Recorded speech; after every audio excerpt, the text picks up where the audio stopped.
നബിയേ, മുസ്ലിമത്തുകളായ പെണ്ണുങ്ങളോട് പറഞ്ഞു കൊടുക്കണം, യാ നിസാ അൻ-നബി, മനസ്സിന് രോഗമുള്ളവർ, നമ്മൾ ഞരമ്പിന്റെ രോഗം എന്ന് പറയും, മനസ്സിന് രോഗമുള്ളവർ, ഖുർആൻ പറഞ്ഞു അതിനെ സംബന്ധിച്ച്.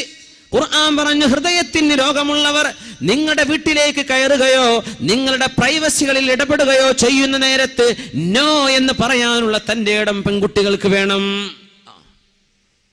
നോ എന്ന് പറയേണ്ടിടത്ത് നോ പറയണം. ഇത് പറയാനുള്ള തന്റെ ഇടം നമ്മുടെ സ്റ്റുഡൻസിന് വേണം, നമ്മുടെ മക്കൾക്ക് വേണം, നമ്മുടെ പെൺകുട്ടികൾക്ക് വേണ്ടേ? യാ നിസാ അൻ-നബി, നബിന്റെ പെണ്ണുങ്ങളെ എന്ന് ചോദിച്ചത് നബിയുടെ ഭാര്യമാർക്ക് മാത്രമാണോ എന്ന് പറയാൻ പറ്റുമോ? ഉമ്മഹാത്തുൽ മുഅ്മിനീൻ മാത്രമാണോ? നബി തങ്ങളുടെ നിസാ അൻ-നബി, ആ വാക്കിന്റെ ഉള്ളിലൂടെ തന്നെ മുസ്ലിം പെൺകുട്ടികൾ മുഴുവനും അങ്ങനെയല്ലേ ആവേണ്ടത്.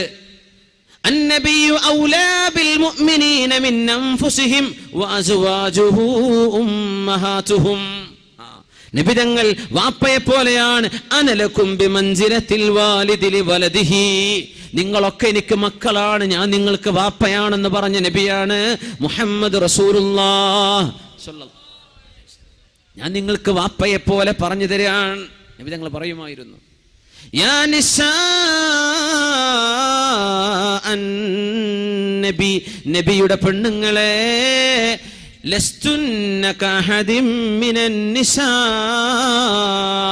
മുസ്ലിമത്തുകളായ പെൺകുട്ടികളെ, അള്ളാന്റെ റസൂൽ ഞങ്ങളുടെ നബിയാണെന്ന് പറയുന്ന പെൺകുട്ടികളെ, നിങ്ങൾ മറ്റു ജാതിയിലോ മതത്തിലോ ഉള്ള പെണ്ണുങ്ങളെ പോലെയല്ല കേട്ടോ.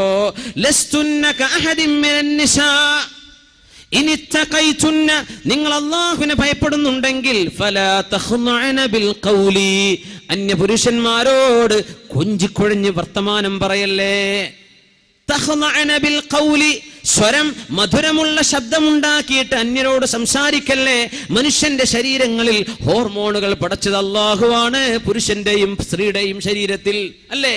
ഈ ഹോർമോണുകളുടെ പ്രവർത്തനങ്ങൾ ഉണ്ടാക്കിയത് ആരാണ്? അല്ലാഹുവാണ്. എന്തിന്? ലിനബ്ലുവകും അയ്യുകും അഹ്സനു അമല, നിങ്ങളിൽ ആരാണ് അല്ലാഹുവിനെ ഏറ്റവും സൂക്ഷിക്കുന്നത് എന്ന് നോക്കാൻ.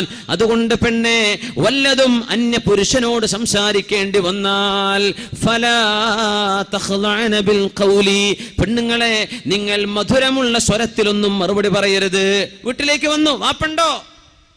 പിന്നെ വാപ്പ ഇന്നലെ പോയത്, നീ കഥ പറയാൻ നിൽക്കണ്ട, ഉണ്ടോ ഇല്ലേ എന്ന് സ്ട്രൈറ്റ് ഫോർവേഡ് ആയിട്ട് മറുപടി പറയും.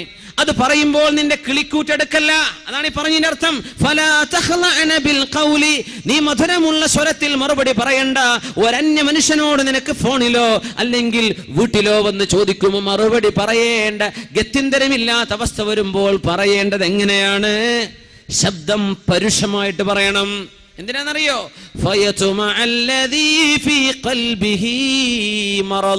ഹൃദയത്തിൽ രോഗമുള്ള ചില ആളുകൾക്ക് അപ്പോൾ അസുഖം വരും. നിന്റെ ശബ്ദത്തിന്റെ മയം കേട്ടാൽ, ശബ്ദത്തിന്റെ മധുരം കേട്ടാൽ ഹൃദയത്തിന്റെ ഉള്ളിൽ അസുഖമുള്ള ആളിന് പിന്നെ നിന്നോട് ഹറാമ് തോന്നിത്തുടങ്ങും.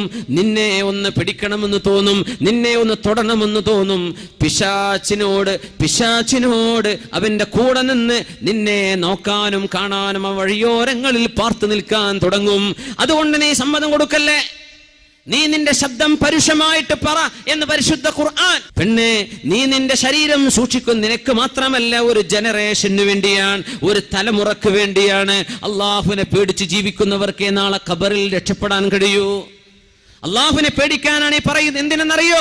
നിന്റെ മനസ്സിന് അള്ളാഹു സമാധാനം തരും. ചെറുപ്പക്കാരാ, നീ നിന്റെ കണ്ണിനെ അഴിച്ചുവിട്ടാൽ, അന്യ പെണ്ണുങ്ങളിലേക്ക് നോക്കാൻ തുടങ്ങിയാൽ, പെണ്ണുങ്ങൾ ഓരോന്നായി നീ സെൻസർ ചെയ്യാൻ തുടങ്ങിയാൽ നിന്റെ ഹൃദയത്തെ കൺട്രോൾ ചെയ്യാൻ കഴിയില്ല.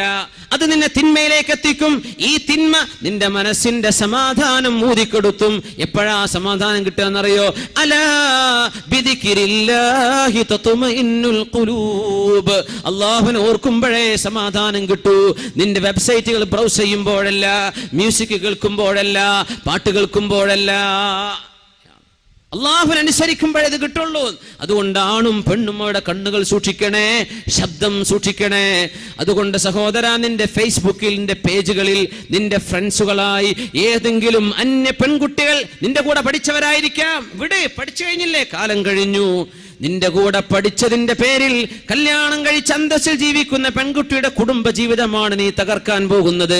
നിന്റെ കോണ്ടാക്റ്റുകൾ ഇനി വേണ്ട. പെൺകുട്ടി, അന്തസ്സായി നിനക്ക് മഹർ തന്ന് നിക്കാഹ് ചെയ്ത ഭർത്താവ് നിന്റെ കൂടെ ഉണ്ടായിരിക്കെ നിന്റെ ഫേസ്ബുക്കിന്റെ പേജിൽ ഹറാമായ രീതിയിൽ നിനക്ക് പറയാനോ സംസാരിക്കാനോ കാണാൻ പാടില്ലാത്ത ആളുകളോട് നീ ചാറ്റ് ചെയ്യുന്നത് കടുത്ത കുറ്റമല്ലേ പെൺകുട്ടി? തടുത്ത കുറ്റമല്ലേ? ഹറാമല്ലേ ഇത്? ചെറുപ്പക്കാരാ, നിന്റെ ഫ്രണ്ട്സുകളെ നീ സെൻസർ ചെയ്തോ? ഇന്നത്തെ രാത്രി നേരം പുലരുന്നതിന്റെ മുമ്പ് നിനക്ക് കാണാനോ നോക്കാനോ പാടില്ലാത്ത അന്യ ജെൻഡറിലുള്ള ആൺകുട്ടികളോ പെൺകുട്ടികളോ നിന്റെ ഫ്രണ്ട്സുകളായിട്ടുണ്ടെങ്കിൽ അവരെ ഫ്രണ്ട്സുകളായി ആഡ് ചെയ്യാൻ നിന്റെ ഫേസ്ബുക്ക് പേജ് എന്ന അള്ളാഹു തന്ന നിഅമത്ത് നീ ദുരുപയോഗം ചെയ്യാൻ പാടില്ല. നമ്മൾ വിചാരിക്കും വർത്താനം പറയുമ്പോൾ അതൽ നീ പറയുന്നത് പോലും ഹറാമല്ലേ? നിന്റെ മെസ്സേജുകൾ ഹറാമല്ലേ? നീ ശബ്ദം അയച്ചുവിടുന്നത് ഹറാമല്ലേ? അവരുമായി കോണ്ടാക്ട് കീപ്പ് ചെയ്യുന്നത് ഹറാമല്ലേ? വെറും വ്യഭിചാരം മാത്രം ഹറാം? കണ്ണുകൾക്ക് വ്യഭിചാരമുണ്ട്. നോക്കുന്നതാണ് വ്യഭിചാരം. കാതിന് വ്യഭിചാരമുണ്ട്, കേൾക്കലാണ് അതിന്റെ വ്യഭിചാരം. കൈയിന് വ്യഭിചാരമുണ്ട്, തൊടലാണ്. നിന്റെ കീബോർഡിൽ നീ ടൈപ്പ് ചെയ്യുന്നത് നിന്റെ കൈ കൊണ്ട് ചെയ്യുന്ന വ്യഭിചാരമാണ്. പരിശുദ്ധ റസൂലുള്ളാഹി സ്വല്ലല്ലാഹു അലൈഹി വസല്ലം ഇതൊക്കെ തിന്മയാണെന്ന് മനസ്സിലാക്കിയിട്ട് വലിയ തിന്മയിലേക്ക് എത്തുന്നതിന് മുമ്പ് അള്ളാഹുലേക്ക് തൗബ ചെയ്ത് മടങ്ങിക്കോ.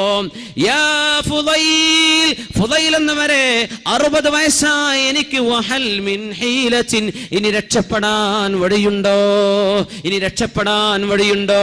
1000ഉം 2000ഉം പെൺകുട്ടികൾ തന്റെ ഫേസ്ബുക്ക് പേജിലുണ്ടെന്ന് അഭിമാനം പറയുന്ന ചെറുപ്പക്കാരാ, ഈ 2000-ഓളം വരുന്ന പെൺകുട്ടികളുമായി നീ ചാറ്റ് ചെയ്യുന്നത്, അല്ലെങ്കിൽ ഒരു പെൺകുട്ടി തന്റെ ബോയ്സുമായി ചാറ്റ് ചെയ്യുന്നത്, പെൺകുട്ടി ഇതൊക്കെ നിന്റെ കിതാബിൽ അല്ലാഹു രേഖപ്പെടുത്തിയാൽ, കിതാബും മർഖൂം, രേഖപ്പെടുത്തപ്പെട്ട കിതാബുകളാണ്, ഡിജിറ്റൽ കിതാബുകളാണ്.